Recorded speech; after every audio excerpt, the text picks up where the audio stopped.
श्रीमद् भगवत गीता के पास आपके हर प्रश्न का उत्तर है।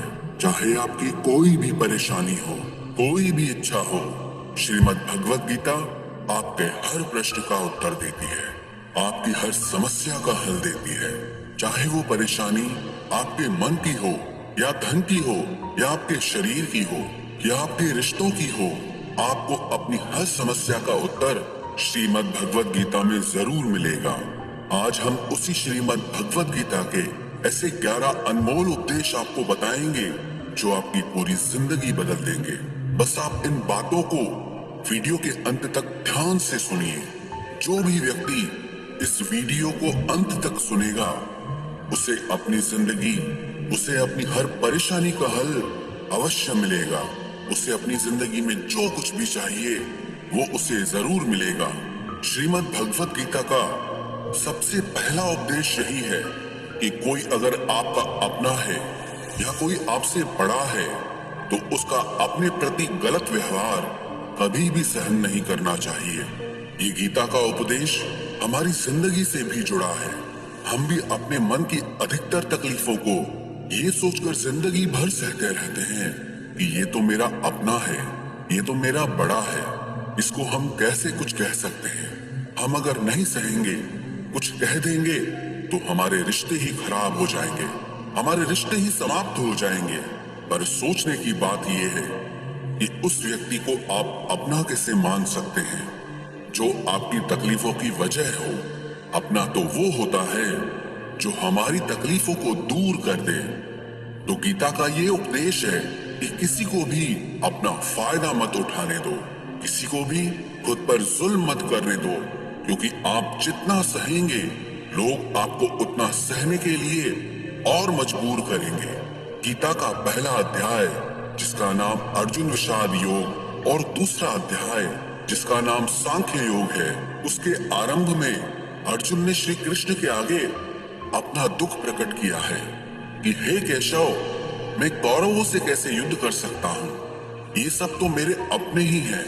मैं कैसे भीष्म पितामह और द्रोणाचार्य से युद्ध करूंगा, क्योंकि वो दोनों मेरे पूजनीय हैं। इसलिए इन गुरुजनों को मारने से तो अच्छा है मैं भिक्षा के अन्न को खाकर अपने जीवन का गुजारा करूं।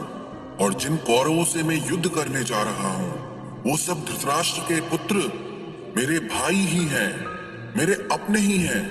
इन सबको मारने से अच्छा है कि मैं सन्यासी बन जाऊं। तो श्री कृष्ण ने अर्जुन से कहा कि यहाँ कौन अपना है और कौन पराया है।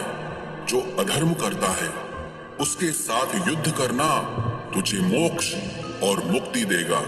तू अपने इस मन के मोह को त्याग दे, नहीं तो सारा जग तेरी निंदा ही करेगा, तुझे डरपोक कहेगा। बात अपने पराये की नहीं है, बात धर्म और अधर्म की है, बात सही और गलत की है। अगर तू गलत को सहेगा, उसका अंत नहीं करेगा, तो गलत करने वाले को और बल मिलेगा, वो और भी गलत करेगा। इसीलिए मन के मोह को त्याग करके तू युद्ध कर। महाभारत की एक और कहानी भी है। जब अर्जुन के पुत्र अभिमन्यु की युद्ध में मृत्यु हो जाती है, तब अर्जुन बहुत दुखी होता है, रोने लगता है। वो श्री कृष्ण से कहने लगा कि मेरा पुत्र अभिमन्यु मर गया है, मैं ये दुख बिल्कुल भी सहन नहीं कर सकता, मैं भी अपने आप को समाप्त कर लूंगा। फिर भगवान श्री कृष्ण उसे आत्माओं के लोक में लेके गए, जहां अभिमन्यु आनंद से बैठा हुआ था। क्योंकि उसने क्षत्रियोचित व्यवहार किया, इसलिए उसे उत्तम पद की प्राप्ति हुई। जब अर्जुन अभिमन्यु के पास रोते रोते पहुंचा, अपने पुत्र को देखकर अर्जुन बहुत प्रसन्न हुआ। उसे गले से लगाकर कहने लगा कि हे पुत्र, तेरे बिना तो मैं जी ही नहीं सकता, मैंने तो अपने जीवन की आशा का ही त्याग कर दिया है। तो अभिमन्यु कहने लगा कि आप कौन हैं? अर्जुन बोला, मैं तेरा पिता हूँ, तू मेरा पुत्र है अभिमन्यु। तो अभिमन्यु कहने लगा कि कौन पिता कौन पुत्र, मेरे हजारों जन्म हुए हैं। किसी जन्म में आप मेरे पिता बनते हैं और किसी जन्म में मैं आपका पिता बनता हूँ। आत्मा का न कोई माता होता है न कोई पिता होता है। जब अर्जुन ने देखा कि मेरा पुत्र मुझे पहचान भी नहीं रहा, तो उसका सारा मोह खत्म हो गया। इसलिए गीता के इस उपदेश को ठीक से समझ लो कि यहाँ कोई अपना पराया नहीं है। जो बुरे वक्त में, तकलीफ के वक्त में हमारा साथ दे, सिर्फ वही हमारा अपना है, बाकी सब पराए हैं। गीता का दूसरा उपदेश ये है कि जो चला गया है कभी उसका दुख मत करो, और जो आने वाला है उसकी बिल्कुल भी चिंता मत करो। जब महाभारत का युद्ध चल रहा था तब अर्जुन ने श्री कृष्ण से कहा कि अगर ये युद्ध हुआ तो करोड़ों लोग मारे जाएंगे। जो सैनिक और योद्धा इस युद्ध में मारे जाएंगे उनकी स्त्रियों का क्या होगा, समाज कैसे आगे बढ़ेगा। और भी बहुत सी बातें अर्जुन ने विस्तार से कही हैं। तो भगवान श्री कृष्ण ने कहा, अशोच्यानन्व शोचस्त्वम प्रज्ञावादांश्च भाषसे गतासून अगतासूश्च नानुशोचन्ति पंडिताः। श्री कृष्ण बोले, हे अर्जुन, तू बड़ी बड़ी ज्ञानियों जैसी बातें करता है, लेकिन जो सच में ज्ञानी होता है, वो जो लोग मर चुके हैं, जा चुके हैं या एक दिन जाने वाले हैं, उनकी चिंता नहीं करता है, उनका दुख नहीं करता है। तेरे हाथ में कुछ भी नहीं है, तू चाहकर भी कुछ कंट्रोल नहीं कर सकता। जीवन और मरण ये तो प्रकृति की नियति है। इसीलिए जो ज्ञानी होता है वो किसी के मरने पर भी रोता नहीं है। ज्ञानी जन ना ही बीते हुए कल का शोक करते हैं और ना ही आने वाले कल की चिंता करते हैं।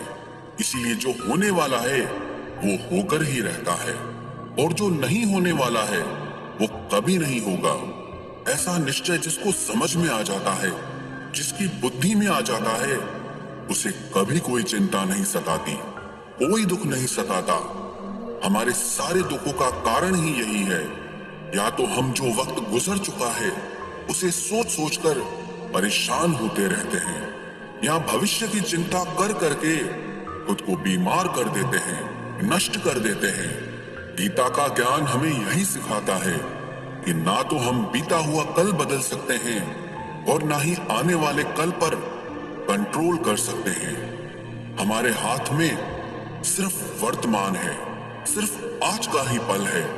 हमारा 98% तनाव और चिंताएं भूतकाल और भविष्यकाल के बारे में सोचते रहने से होता है।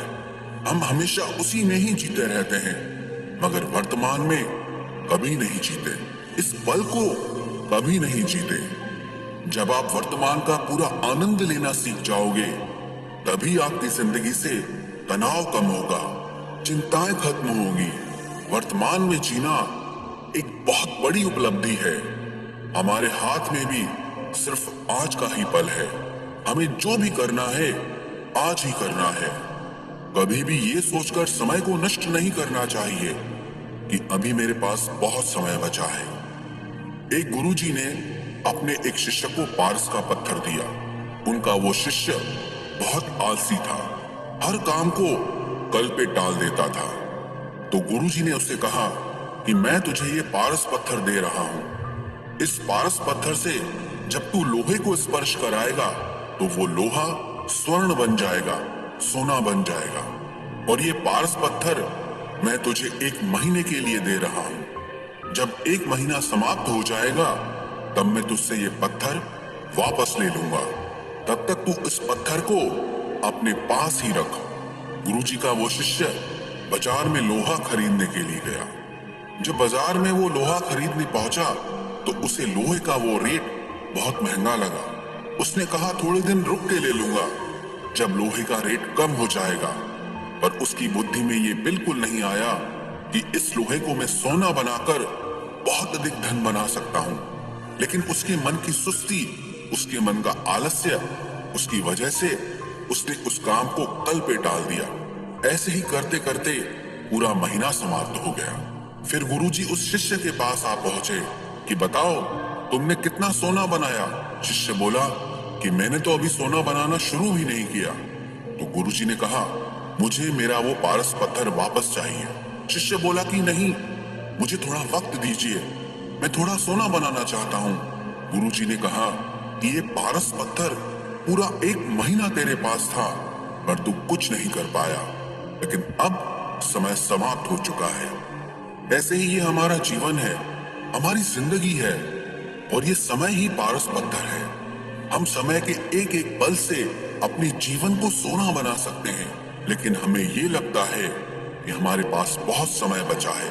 एक दिन जिंदगी को जी लेंगे, एक दिन जिंदगी में खुश हो जाएंगे, लेकिन वो दिन कभी नहीं आता और हम जिंदगी भर भागते रहते हैं, चिंता करते रहते हैं, दुखी होते रहते हैं, लेकिन जिंदगी को जीना, खुश रहना हम भूल जाते हैं। इसलिए गीता का ज्ञान हमें ये सिखाता है कि आप आज में जीना सीखो, इस पल में जीना सीखो। गीता का तीसरा उपदेश यह है कि मौत से डरना बिल्कुल व्यर्थ है। श्री कृष्ण ने गीता में कहा है कि ये संसार मृत्यु लोक है। जिसका भी जन्म हुआ है वो एक दिन जरूर मर जाएगा। जिसका आरंभ हुआ है उसका अंत अवश्य होगा। हम इसे रोक नहीं सकते। जैसे हम रोज कपड़े बदलते हैं, वैसे ही हमारी आत्मा नया शरीर धारण करती है। मृत्यु सिर्फ इस जीवन का एक नया आरंभ है, इस जीवन का अंत नहीं है। आत्मा कभी नहीं मर सकती और ना ही उसे कोई मार सकता है, लेकिन मौत का डर मनुष्य को सबसे ज्यादा लगा रहता है। मौत का दुख भी इंसान को सबसे ज्यादा होता है।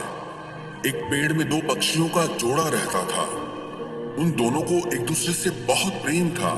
उन्होंने साथ जीने मरने की कस्में खाई थी। एक दिन वहां एक शिकारी आया और उसने एक तीर चलाकर वहां पेड़ पर बैठे मादा पक्षी को मार दिया। तो वो अकेला नर पक्षी रोने लगा कि मैं तुम्हारे बिना कैसे जी पाऊंगा। तुम्हारी जगह मेरी मृत्यु आ जाती, मेरा जीवन तुमको मिल जाता।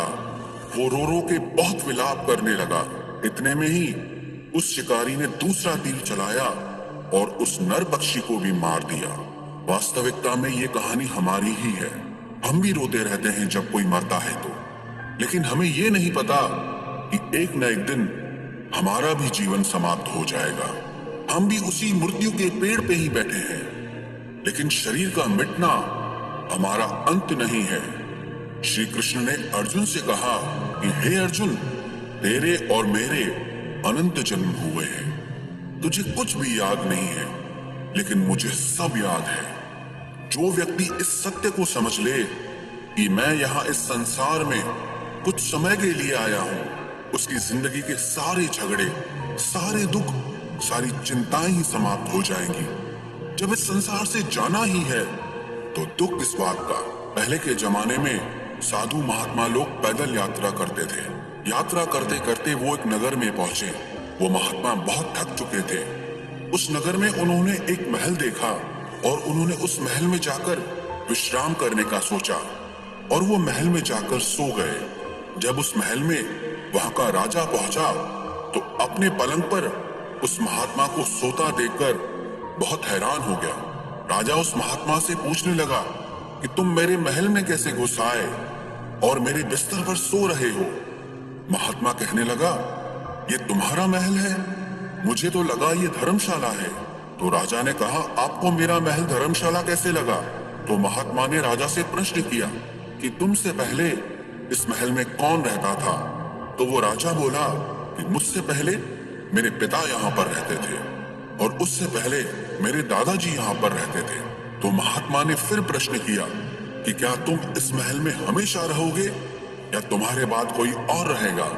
तो राजा कहने लगा कि मेरे बाद मेरा पुत्र इस महल में रहेगा। तो महात्मा राजा से कहने लगे कि जिस जगह पर रहने वाले बार बार बदल जाते हो उसे घर कैसे कह सकते हो? वो तो धर्मशाला ही है। इसीलिए तेरे महल को धर्मशाला समझकर मैं इसमें रात बिताने के लिए आ गया। धर्मशाला जान जग को, जीव सब मेहमान है। मोह किससे मत करो, सब स्वप्न का सामान है। यदि हम भी इस बात को समझ लें कि हम यहाँ कुछ समय के लिए आए हैं, आनंद करने के लिए आए हैं, खुश रहने के लिए आए हैं, तो हमारे सारे दुख ही समाप्त हो जाए। जब हम अपना मोह यहाँ जमा लेते हैं, अपना दावा यहाँ जमा लेते हैं कि ये मेरा है, इसे मैं छोड़ नहीं सकता, इसके बिना मैं जी नहीं सकता, तो हमारा जीवन दुखों से भर जाता है। इसलिए जीवन में मृत्यु का भय त्याग करके जीवन का प्रतिपल आनंद लेना चाहिए। गीता का चौथा उपदेश, मन और विचारों को कंट्रोल किए बिना जीवन में कभी शांति और सुकून मिलने वाला ही नहीं है। अर्जुन ने श्री कृष्ण से कहा कि मेरा मन सही गलत सब कुछ जानता है, फिर भी मेरे विचार और मेरा मन मुझसे कंट्रोल नहीं होता। मैं जो करना चाहता हूँ वो कर नहीं पाता हूँ, और जो नहीं करना चाहता हूँ वो मेरा मन मुझसे जबरदस्ती करवाता है। इसीलिए मैं बेचैन हो गया हूँ, मुझे शांति प्राप्त नहीं हो रही। तो श्री कृष्ण ने अर्जुन से कहा, उसके लिए तुझे अपने मन और विचारों से डिटैच होकर अपने मन और विचारों को सही दिशा में ले जाने की प्रैक्टिस करनी होगी, अभ्यास करना होगा। और ये एक दिन का काम नहीं है। जब तक तू अपने मन और विचारों की गुलामी का त्याग नहीं करता, तब तक तुझे जीवन में कभी शांति नहीं मिलेगी। एक राजा था, वो बहुत बेचैन और परेशान रहता था। एक दिन वो अपने गुरुजी के पास गया और उनसे कहने लगा कि मेरा मन बहुत बेचैन है, मैं बहुत परेशान हूँ, मैंने पूरे संसार को जीत लिया है, सब कुछ है मेरे पास, पर मैं खुश नहीं हूँ, मेरे मन में सुकून नहीं है, शांति नहीं है। तो गुरुजी ने राजा से कहा कि तुम्हारे नगर में अगर कोई ऐसा व्यक्ति है जिसने सुकून को प्राप्त कर लिया है, शांति को प्राप्त कर लिया है, तुम उसका एक बार कुर्ता पहन लो तो तुम्हारे जीवन में भी शांति आ जाएगी। राजा बहुत प्रसन्न हो गया कि ये तो बहुत आसान काम है।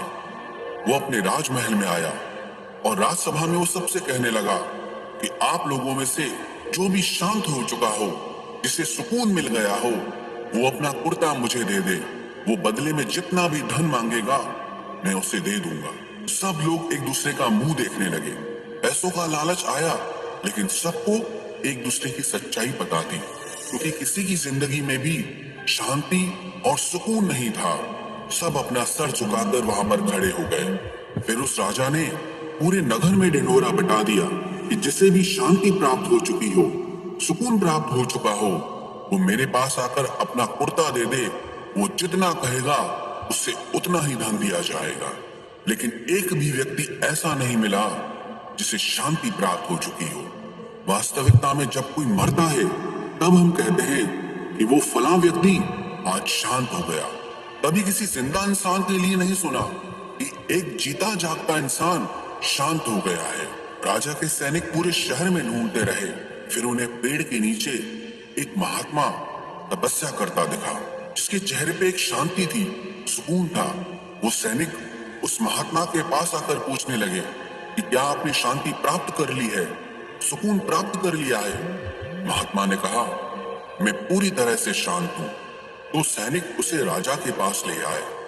राजा ने उस महात्मा से प्रश्न किया कि क्या आपको शांति और सुकून प्राप्त हो चुके हैं? वो महात्मा कहने लगे, महाराज, मैं पूरी तरह से शांत हूँ, मुझे कोई चिंता नहीं, मुझे किसी चीज की लालच नहीं, मुझे कोई इच्छा नहीं है। तो राजा भी बहुत प्रसन्न हो गए कि आखिर वो व्यक्ति मिल ही गया जिसे शांति की प्राप्ति हो चुकी है, जिसे सुकून प्राप्त हो चुका है। तो राजा उस महात्मा से कहने लगे कि हे महात्मा, आप कृपया करके अपना कुर्ता मुझे दे दीजिए, बदले में आप जो मांगेंगे मैं आपको दे दूंगा। वो महात्मा कहने लगे कि महाराज, सुकून और शांति तो मुझे मिल चुके हैं, लेकिन क्या करूं, मेरे पास कुर्ता ही नहीं है पहनने के लिए जो मैं आपको दे सकूं। जब राजा ने उस महात्मा की ये बात सुनी कि इस महात्मा के पास कुर्ता भी नहीं है पहनने के लिए, उसके बाद भी ये महात्मा एकदम शांत है, इसके जीवन में सुकून है। मैं सारी जिंदगी धन को जोड़ने में लगा रहा, दुनिया जीतने में लगा रहा, लेकिन मुझे शांति नहीं मिली, सुकून नहीं मिला, क्योंकि शांति और सुकून बाहर की चीज नहीं है, अपने भीतर की चीज है। इसीलिए जब तक कोई व्यक्ति अपने मन और विचारों को कंट्रोल नहीं करता, तब तक उसके जीवन में सुकून और शांति नहीं आती। और गीता का उपदेश हमें यही सिखाता है कि जीवन में शांति चाहिए तो मन को शांत करना सीखो। गीता का 5वां उपदेश ये है कि वासना, क्रोध और लालच सर्वनाश का कारण है, नरक का द्वार है। जिस भी मनुष्य में ये 3 अवगुण होते हैं, वो हमेशा दूसरों को दुख पहुंचाकर अपने ही सुख और स्वार्थ की पूर्ति करता रहता है। किसी भी चीज की हद से ज्यादा वासना करना और क्रोधी स्वभाव होना और मन में लालच होना उसके जीवन के सुख को समाप्त कर देते हैं, उसके सारे रिश्तों में जहर भर देते हैं। इन्हें नर्क का द्वार इसीलिए कहा गया है क्योंकि जिस इंसान में अत्यधिक क्रोध है, लालच है, वासना है, उसका पूरा जीवन जहर से भर जाता है। उसको मरने के बाद नहीं, जीते जी यहीं पर नर्क का दर्शन होता है। गीता का छठा उपदेश यह है कि सब भगवान एक ही हैं, कोई छोटा बड़ा नहीं है। सब एक परब्रह्म परमात्मा के अलग अलग रूप और नाम है। श्री कृष्ण ने गीता के 10वें अध्याय विभूति योग में बताया है कि जितने भी जगत के देवी देवता हैं वो सब मेरी ही विभूति है। मैं ही शिव हूँ, मैं ही इंद्र हूँ, मैं ही यक्षराज कुबेर भी हूँ, मैं ही अग्निदेव हूँ।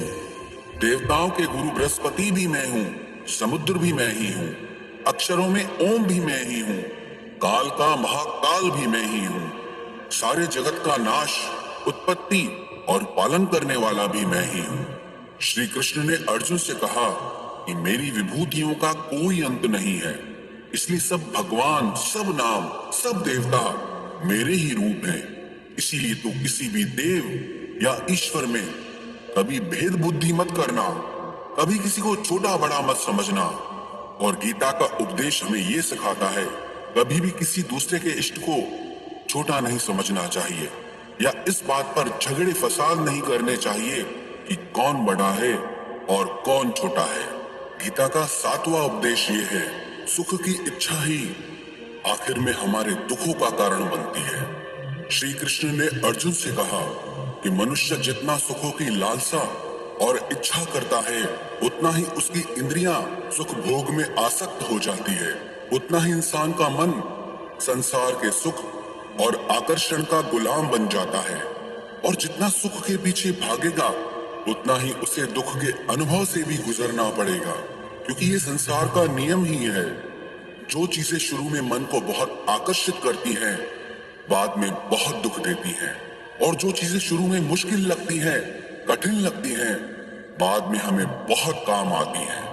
गीता का 8वां उपदेश यह है, जो भी मनुष्य दुनिया के सारे सहारे छोड़कर सिर्फ भगवान को ही अपना सहारा मान लेता है, उसकी हर जरूरत वो ईश्वर पूरी करता है। उसकी हर प्रकार से रक्षा वो परमात्मा ही करता है। अनन्याश्चिन्तयो माम ये जनाः पर्युपासते तेषां नित्याभियुक्तानां योगक्षेमं वहाम्यहम्। जो भी व्यक्ति मुझे ही अपना सहारा मानता है उसका योगक्षेम मैं वहन करता हूँ। योगक्षेमं वहाम्यहम् अर्थात जो चीज नहीं मिली है उसकी प्राप्ति कराना उसका नाम योग है, और जो चीज जीवन में मिली हुई है उसकी रक्षा करना उसका नाम क्षेम है। तो श्री कृष्ण कहते हैं जो मुझ पे डिपेंड हो जाते हैं उनको जो चाहिए वो मैं जरूर देता हूँ और उनकी हर प्रकार से मैं रक्षा भी करता हूँ।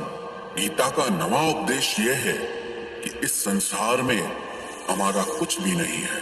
गीता सार में आपने कई बार सुना होगा कि तुम्हारा क्या गया जो तुम रोते हो, तुम क्या लाए थे जो तुमने खो दिया, तुमने क्या पैदा किया जो नष्ट हो गया, तुमने जो लिया यहीं से लिया, जो कुछ भी दिया यहीं पर दिया।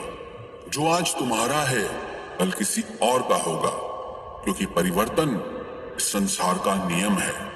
कल तक जिसके बिना आप जी नहीं सकते थे आज उनसे कोई रिश्ता ही नहीं है, बातचीत तक नहीं है।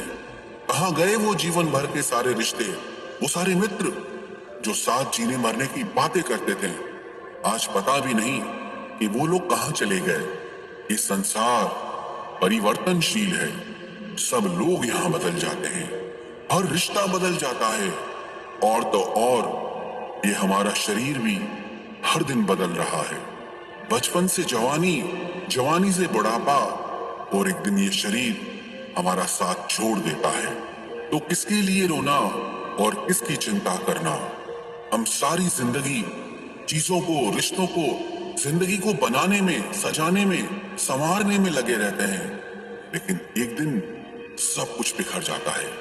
सारी जिंदगी जिस संपत्ति, जिन रिश्तों के लिए हम लड़ते रहते हैं एक दिन सब कुछ छोड़ करके हमें इस दुनिया से जाना पड़ता है। गीता का 10वां उपदेश हमें ये सिखाता है कि किसी से भी हद से ज्यादा मोह कभी मत करना।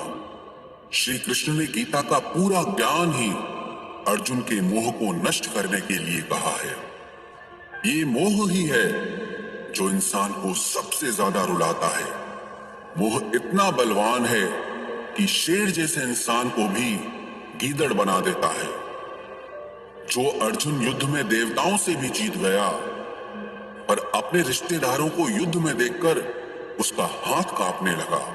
वो बोला, हे केशव, मेरे हाथ में धनुष पकड़ने की ताकत भी नहीं बची है, मेरे हाथ कांप रहे हैं, मैं युद्ध नहीं कर पाऊंगा। ये मोह इतना पेनफुल होता है जिसकी पीड़ा ना सह पाने के कारण कई लोग अपनी जिंदगी खत्म कर देते हैं, आत्महत्या तक कर लेते हैं कि उस व्यक्ति के बिना हम जी नहीं पाएंगे।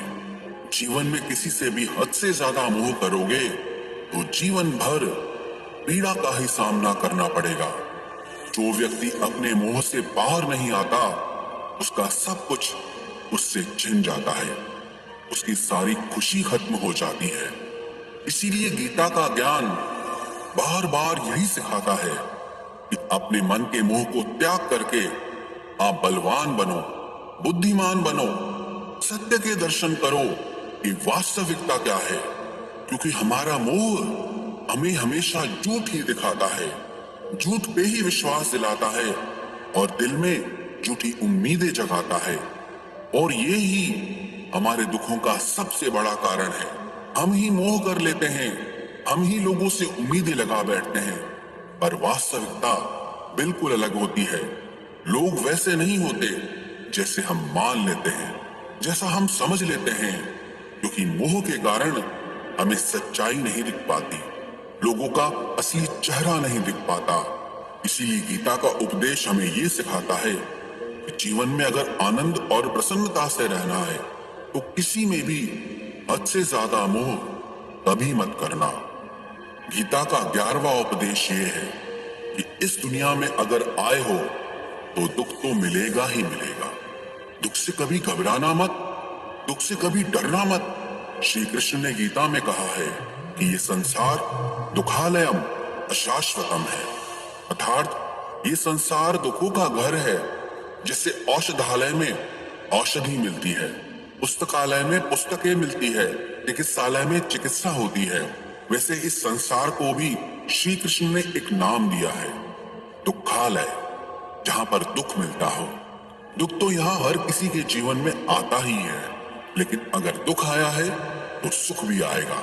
इसीलिए दुख से कभी डरना नहीं चाहिए, क्योंकि ये संसार दुखालय भी है और अशाश्वत भी है।